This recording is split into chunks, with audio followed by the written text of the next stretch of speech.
envers nos aînés. Donc, la loyauté doit nous caractériser. Alors nous allons voir aussi une figure géométrique sur ces drapeaux. Quelle est cette figure géométrique que vous voyez? Les mathématiciens, c'est quelle figure géométrique? C'est un triangle. Alors, la définition du triangle, on dit, c'est une figure qui a combien de côtés?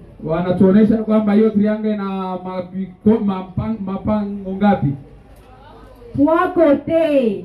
On va dire les trois angles droits. Bon, on a déjà oublié cette définition. Alors, ces trois côtés du triangle que vous voyez, ce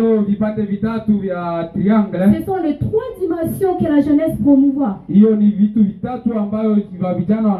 avons la dimension physique, la dimension mentale, ainsi que la dimension spirituelle. Et nous avons aussi l'épée. L'épée qui symbolise la parole. L'épée de l'esprit. Qui est comme un bouclier. Et c'est là nous nous trouvons dans Genèse chapitre 15, le premier verset. Ainsi qu'Éphésiens chapitre 6, le 16e verset. Éphésiens chapitre 6, verset 16. Là où on nous parle de toutes les armures de la foi. Et nous voyons aussi il y a la couleur rouge. Là nous voyons les sacrifices. Les sacrifices du Christ dans Jean 3,16. Et comme Christ s'est sacrifié, à la jeunesse, on nous encourage aussi à nous sacrifier. À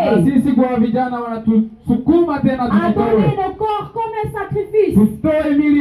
Dans Romains chapitre 12, le premier verset. Romains chapitre 12, le premier verset. Le chapitre 12 au premier verset. C'est-à-dire de la même manière que Christ s'est sacrifié. Il nous a montré cet amour. Cet amour brûle en nous. Nous ne pouvons pas nous contenir. Alors nous donnons en retour comme des sacrifices. Alors comment doit être ce sacrifice? Ça doit être un sacrifice pur. C'est la raison de la couleur blanche. Nous remercions pour celui qui t'aimait.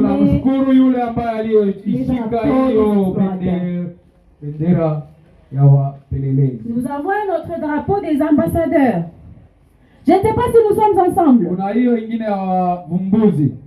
Nous avons un drapeau des ambassadeurs. Je crois qu'il y a une image.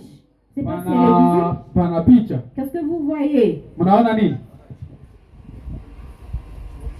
Qu'est-ce que vous voyez sur les... Il y a quel élément qui attire votre attention? Ni jambo gani inawa sukuma mwangalie pale? Il y a la Bible. Est-ce que nous sommes ensemble? Je tuko pamoja? Est-ce que nous sommes ensemble? Je tuko pamoja? Manifestez avec votre main. Merci beaucoup.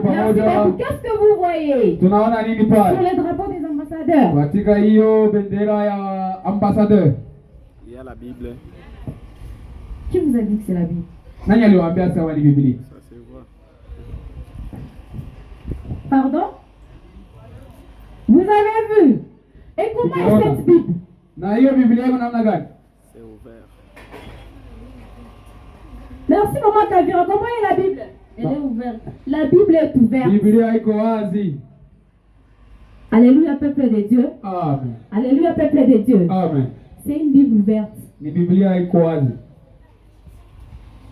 Ce n'est pas une Bible fermée. Alors, vous comprendrez que nous sommes en train de balayer plus rapidement. Nous allons donner le temps pour poser des questions. Mais notre temps ne va pas beaucoup nous permettre. Alors, vous allez voir que la Bible représente la parole de Dieu. Qui est même le fondement de notre foi. C'est ça même le mode de vie. Raison pour laquelle la jeunesse adventiste, la première leçon ou le premier module Fundisho la kwanza c'est l'étude de la Bible. ni mafundisho ya Biblia. Alléluia, peuple de Dieu. Amen. C'est l'étude de la Bible. Ni mafundisho ya Biblia.